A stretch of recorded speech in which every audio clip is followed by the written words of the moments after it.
Story number 1 बताई जाती है जो किंगडम ऑफ लॉन्ग थ्रिलिस में एक राजा और रानी की है। राजा जो कि अपनी रानी को बहुत प्यार करती थी और उनकी विश थी कि उनकी रानी हमेशा खुश रहे, लेकिन बदकिस्मती से रानी कभी मां नहीं बन सकती और इस बात को लेकर वो काफी सैड रहती थी। वैसे तो राजा पूरे किंगडम से डॉक्टर्स को बुलवाते थे कि वो रानी का ट्रीटमेंट कर सके, लेकिन किसी की समझ में भी कुछ नहीं आता और वो उनकी हेल्प नहीं कर पाते थे। फिर एक दिन राजा अपने महल में सर्कस वालों को बुलवाते हैं ताकि वो लोग उन्हें एंटरटेन करें और रानी का दिल भी बहल जाए। लेकिन सर्कस में आने वाले लोगों में एक औरत प्रेग्नेंट थी, जिसे देखकर रानी का मूड और भी ज्यादा खराब हो जाता है। काफी गुस्से में आकर अपने रूम में जाकर रानी चीजें तोड़ने लग जाती है। राजा अपनी रानी से प्यार करते थे और वो उन्हें यकीन दिलाते हैं कि उनके लिए वो कुछ भी कर लेंगे। और अगले दिन रात को महल में एक लंबा पतला बूढ़ा आदमी आता है जो ये क्लेम करता है कि वो इस मैटर में रानी की हेल्प कर सकता है। राजा उससे कहता है कि तुमसे पहले भी बहुत लोग आ चुके हैं और ऐसे ही दावा करते हैं, लेकिन कोई भी हमारी मदद नहीं कर पाया, तो तुम इतने यकीन के साथ कैसे कह सकते हो। तब वो आदमी उसे समझाता है कि ये पॉसिबल है, बस सवाल ये है कि तुम बच्चा लेने के लिए किस हद तक जा सकते हो। जिस पर वो कहते हैं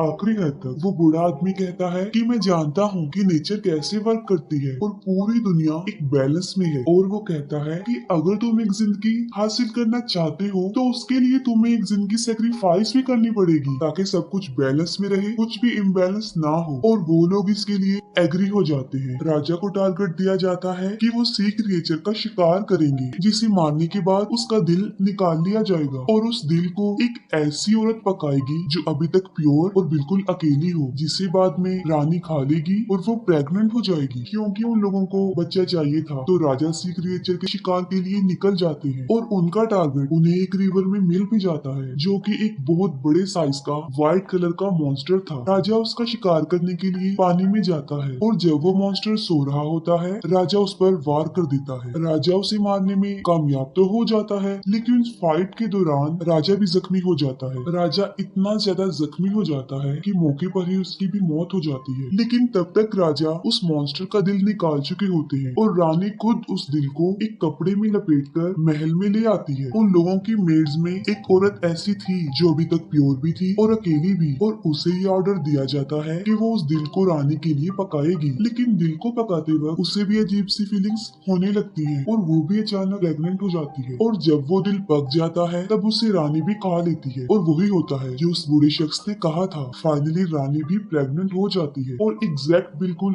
एक ही टाइम पर रानी और वो मेड अपने अपने बच्चों को पैदा करती है। वो दोनों बच्चे लड़के ही थे। रानी अपने बेटे का नाम इलियस रखती है और मेड अपने बेटे का नाम जोना रखती है। फिर कहानी 16 साल के बाद दिखाई जाती है जहाँ वो बच्चे अब बड़े हो चुके थे। रानी अपने बेटे के साथ बहुत खुश थी, जैसे उसे नई जिंदगी मिल गई हो। वो दोनों बच्चे एक ही दिन पैदा हुए थे और वो नॉर्मल बच्चों से थोड़ा अलग भी थे। उनके सारे हेयर्स व्हाइट कलर के थे जो बिल्कुल उस सी मॉन्स्टर को रिप्रेजेंट कर रहे थे और वो दोनों देखने में भी बिल्कुल सेम थे। वो दोनों ट्विंस लगते थे। वो दोनों एक दूसरे के काफी करीब थे, एक दूसरे से मिलते जुलते रहते थे। उनकी फ्रेंडशिप थी, लेकिन महारानी को उन दोनों की दोस्ती पसंद नहीं थी। वो अपने बेटे को समझाती रहती थी कि तुम एक शहजादे हो, तुम्हारी दोस्ती किसी नौकरानी के बेटे से नहीं हो सकती। लेकिन इलियस अपनी मदर की एक नहीं सुनता था और इसके बावजूद भी वो दोनों मिलते थे और उन दोनों में ये एबिलिटी भी थी कि वो पानी में सांस ले सकते थे और छुपने के लिए अक्सर वो उसी रिवर में जाया करती थी जहाँ पर उस मॉन्स्टर को मारा गया था। रानी अपनी मेट को वार्न करती है कि अगर उसने अपने बेटे को नहीं समझाया तो वो उसे और उसके बेटे दोनों को ही किंगडम से निकाल देगी। लेकिन फिर भी वो बाज नहीं आते थे।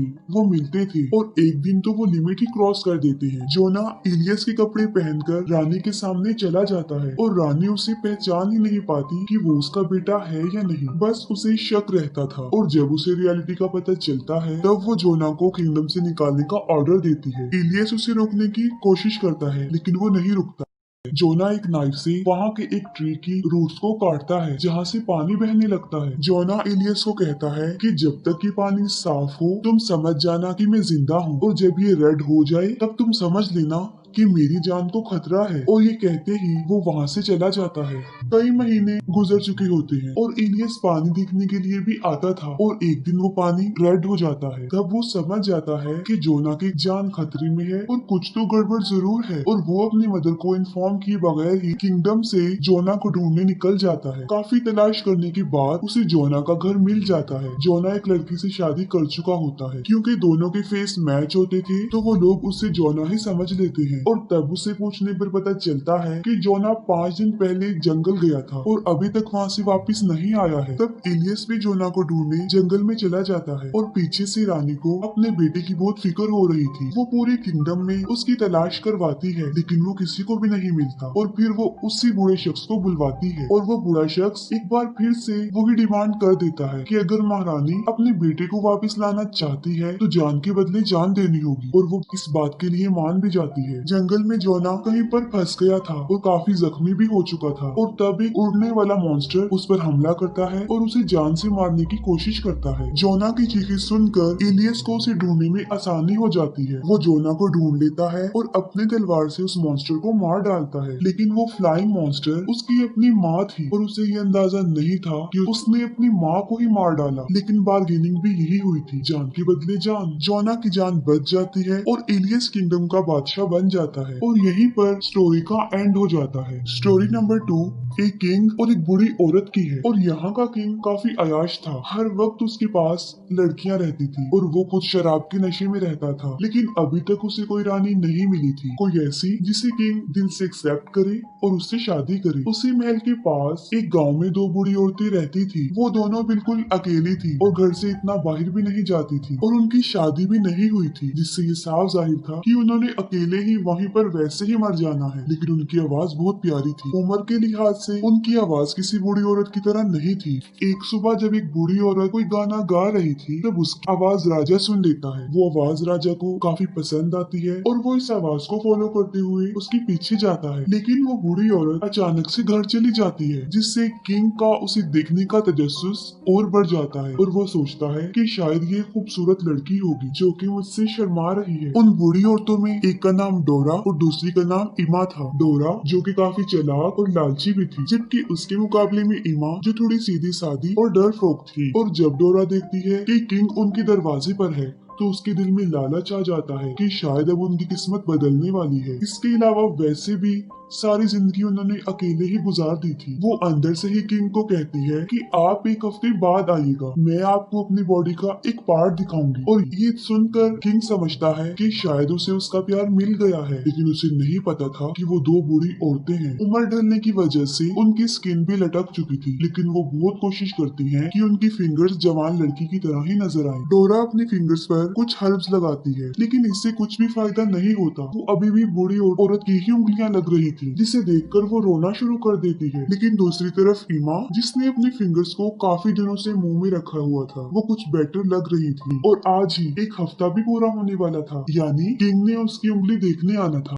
और डोरा जो कि बहुत चालाक थी, वो अपनी उंगली की बजाय इमा की उंगली दिखा देती है। अब किंग खुद पर कंट्रोल नहीं कर पा रहा था, जो उन्हें देखना चाहता था, लेकिन वो जानती थी कि अगर किंग को उनकी इस हरकत का पता चल गया तो वो उन्हें सूली पर लटका देगा, जिसके लिए वो फिर एक शर्त रख देती है। वो कहती है कि मैं आधी रात को आपके महल में आऊंगी, जिसके लिए शर्त ये होगी कि वहाँ पर बिल्कुल अंधेरा हो, महल के सारे कैंडल लाइट्स बुझा दिए जाएं, जिसके लिए किंग एग्री हो जाता है। अब इमा डोरा की बॉडी को किसी ग्लू केमिकल से टाइट करती है ताकि वो एक जवान लड़की की बॉडी लगे। आधी रात को किंग का एक आदमी डोरा को लेने आता है और उसकी शर्त के मुताबिक महल में अंधेरा होता है। सुबह को उसे फील होता है कि कुछ तो गड़बड़ है, और जब लाइट में वो उसे देखता है कि उसने एक रात एक बूढ़ी औरत के साथ गुजारी, तो वो गुस्से से पागल हो जाता है और डोरा को अपने महल की खिड़की से बाहर फेंक देता है। लेकिन जंगल में डोरा बच जाती है और उसके साथ एक मैजिक हो जाता है। वहाँ पर एक विच आती है और देखते ही देखते वो बूढ़ी बदसूरत डोरा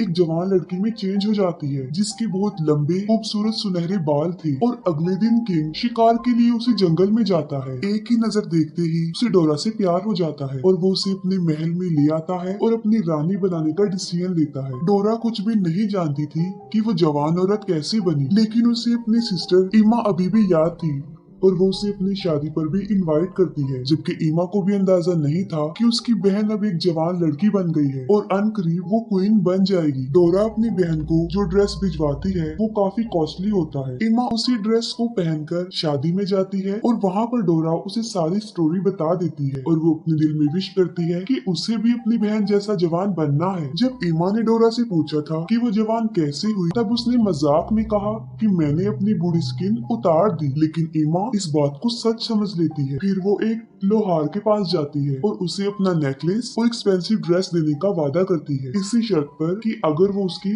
स्किन उतार दी। वो लोहार तो ईमा से भी ज्यादा बेवकूफ होता है, वो उसे जंगल ले जाकर बांध देता है और उसकी स्किन उतार देता है। काफी डिस्टर्बिंग सीन है और वो उसी जख्मी हालत में वापिस आती है और जाहिर है उसने मरना ही था, वो मर जाती है। लेकिन दूसरी तरफ उसकी बहन डोरा का मैजिक भी ज्यादा अरसे तक नहीं रहता, वो भी बूढ़ी होना शुरू हो जाती है और जब उसे खुद इस बात का रियलाइज होता है कि अब वो बूढ़ी बनती जा रही है तो वो वहाँ से भाग जाती है और थोड़ी ही देर में वो अपनी असली एज में वापिस आ जाती है और पूरी की पूरी बूढ़ी औरत बन जाती है। और इस कहानी की यहीं पर एक सैड एंडिंग हो जाती है। स्टोरी नंबर 3 भी एक किंगडम की ही है। राजा काफी अजीब थे, उनकी रानी की काफी अर्सा पहले ही डेथ हो चुकी थी और वायलेट उनकी बेटी थी, लेकिन फिर भी उन्होंने शादी नहीं की और वो अपनी बेटी वायलेट को भी दिल से प्यार नहीं करती थी। एक दिन बादशाह देखता है कि उनके हाथ पर एक पैरासाइट इंसेक्ट है जो कि खून पीता है। राजा को वो काफी अच्छा लगता है और वो उसे अपना खून पिलाता है और वो उसे शीशे के एक बॉक्स में बंद करके रखता है। हर रोज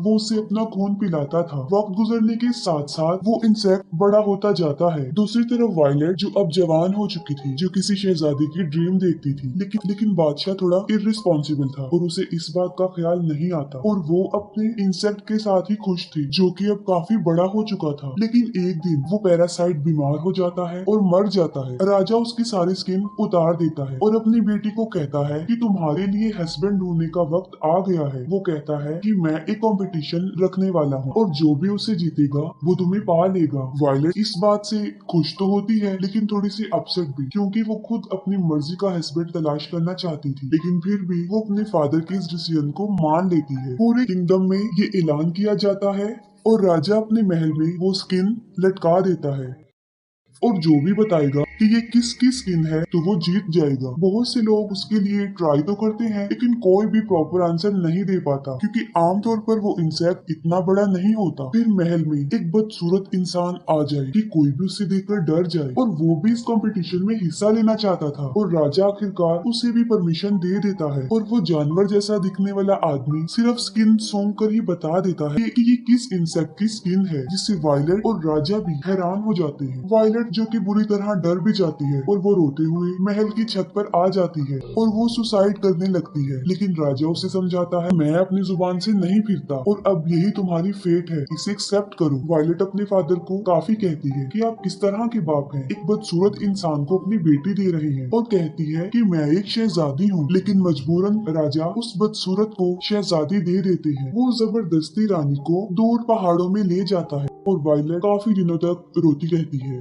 और जब वो आदमी एक दिन शिकार के लिए जाता है, एक दूसरी पहाड़ पर शहजादी किसी औरत को देखती है और वो उससे हेल्प मांगती है। वो कहती है कि वो खुद एक शहजादी है और उसे एक शैतान ने यहाँ पर कैद किया हुआ है, लेकिन वो दोनों एक दूसरे से काफी दूर थी और वो औरत उसकी हेल्प नहीं कर पाती। और फिर वो औरत अपने बेटों को बुलाती है और वो एक रस्सी के सहारे शहजादी की मदद करते हैं, लेकिन अचानक से वो शैतान वो आदमी भी वहाँ पर आ जाता है और रस्सी के सहारे वो भी उनकी तरफ जाता है। वो लोग रस्सी काटने में तो कामयाब हो जाते हैं, लेकिन रास्ते में वो उन पर हमला कर देता है और वायलेट के अलावा सबको मार डालता है। वो आदमी गुस्से से वायलेट को देखता है और वो उसे गले से लगा लेती है, जिससे उसका गुस्सा खत्म हो जाता है। और जब वो शैतान उसे अपने कंधों पर बिठाता है तो बड़ी चालाकी से वायलेट उसका गला काट देती है। वो शैतान वहीं पर मर जाता है। वो उसका सर काट कर अपनी किंगडम में आ जाती है, जहाँ पर उसके फादर उसी इंसेक्ट की वजह से बीमार थे। खून में लथपथ वायलेट उस शैतान का सर अपने फादर के सामने रख देती है। राजा अपनी बेटी की जिंदगी के इस फैसले पर काफी सैड थी और अनकरीब उन्होंने मर जाना था। वायलेट एक बहादुर शहजादी बन जाती है और अपने फादर के बाद वो ही किंगडम की क्वीन बन जाती है। ये स्टोरी